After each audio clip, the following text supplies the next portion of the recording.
अस्सलाम वालेकुम दोस्तों, welcome to mister technical Shiraz. तो दोस्तों आज हम अपनी एडोब इलस्ट्रेटर की क्लास नंबर 2 का आगाज़ करने जा रहे हैं और जिसमें आज हम ये देखेंगे कि हम एडोब इलस्ट्रेटर में फ़ाइल का साइज़ कैसे लेते हैं, हम किसी भी साइज़ की फ़ाइल कैसे क्रिएट करते हैं, उसकी लेंथ विड्थ या उसकी प्रॉपर जो डिटेल होती है वो क्या होती है। तो आज हम इसको स्टडी करेंगे और उसके साथ साथ आज हम एडोब इलस्ट्रेटर का फर्स्ट टूल हमारे पास जो है सिलेक्शन टूल, उसको भी देखेंगे। तो आई होप ये क्लास आपके लिए इंटरेस्टिंग रहने वाली है। इसी तरह की मजीद वीडियोस देखने के लिए चैनल को सब्सक्राइब कर दें और वीडियो को लाइक कर दें। तो आइए स्टार्ट करते हैं।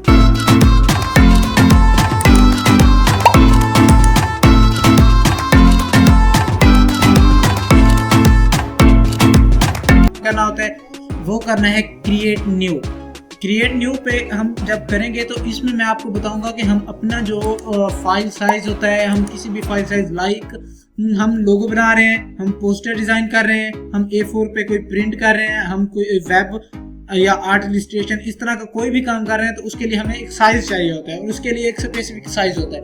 तो इसके लिए मैं आपको ये रिसेंट जो मैंने काम किया हुआ है इनमें ये वो साइज है। इसके अंदर आप सेव्ड पे भी देख सकते हैं, अगर आपने कोई सेव किया हुआ है उसके साथ साथ ये आ जाता है मोबाइल का साइज। इसमें आईफोन, आईपैड, ये तमाम तर मोबाइल के साइज होते हैं।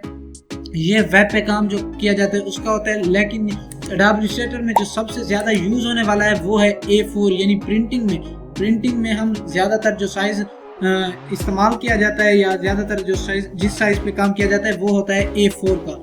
और ये फिल्म और वीडियो के साइज हैं। आर्ट इलस्ट्रेशन के लिए ये पोस्टर डिज़ाइन A4, ज़्यादातर जो हम प्रिंटिंग वाला काम करते हैं ना, तो इस प्रिंटिंग वाले काम में हम ज़्यादातर A4 को यूज़ करते हैं। और A4 की जो हमारे पास विड्थ होती है वो 210 मिलीमीटर और हाइट 297 मिलीमीटर। और इसके अंदर आप ये एक माइंड में रखें, आप यहाँ आपको थोड़ी कन्फ्यूजन होगी क्योंकि जो हमने फोटोशॉप किया था ना, फोटोशॉप में हमने किया था जो काम हमारा था वो पिक्सेल्स के ऊपर था। तो यहाँ हमारा जो काम होगा वो मिलीमीटर के ऊपर होगा, इंचेस पे भी हो सकता है लेकिन हम मिलीमीटर पे करेंगे। क्योंकि जो एडोब इलस्ट्रेटर है और एडोब फोटोशॉप इन दोनों में फ़र्क है। फोटोशॉप रास्टर बेस्ड है, एडोब इलस्ट्रेटर वेक्टर बेस्ड है।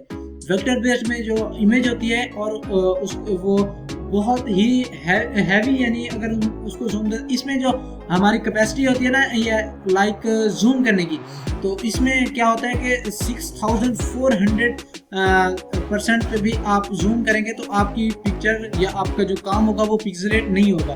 वरना जो एडोब फोटोशॉप है उसमें जो ज़्यादातर एडोब फोटोशॉप की कैपेसिटी थी उसमें आप क्या देख सकते हैं कि वो था 604 आई थिंक %, इतना ही उसका वो जूम होने की कैपेसिटी है और उसके बाद वो पिक्सेलेट होना स्टार्ट हो जाती है।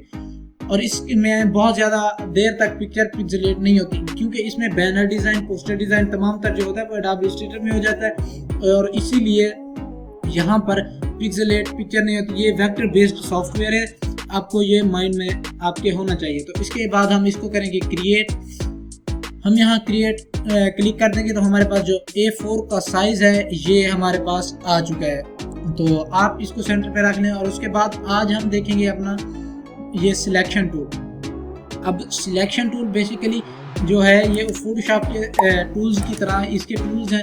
तो अगर आप देखें ना, सबसे पहले मैं आपको एक सेटिंग बता दूं। अगर आप एडोब इलस्ट्रेटर को इंस्टॉल करते हैं, इंस्टॉल करने के बाद आप सिंपल मैं आपको वर्क स्पेस में जाता हूँ और इंस्टॉल जब हम करते हैं ना तो उस वक्त जो इसकी वर्क स्पेस होती है वो एसेंशियल होती है। लाइक एसेंशियल पे मैंने इसको कर दिया तो ये वाली होती है। आप इसमें कंफ्यूज हो जाएंगे कि इसकी जो फंक्शन बार है, स्टैंडर्ड बार है, वो हमें नज़र नहीं आ रही। यहाँ टूल्स कम है, ये इसकी प्रॉपर्टीज लाइक यहाँ पे कलर्स, स्विचेस वो कम है क्योंकि ये एसेंशियल्स है।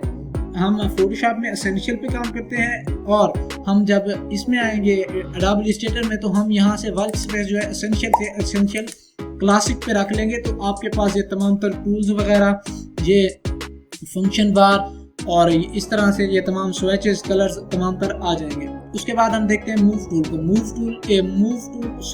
मूव टूल हम इसको नहीं बोल सकते, इसका नाम है सिलेक्शन टूल। सिलेक्शन टूल की जो शॉर्टकट कमांड है वो है V।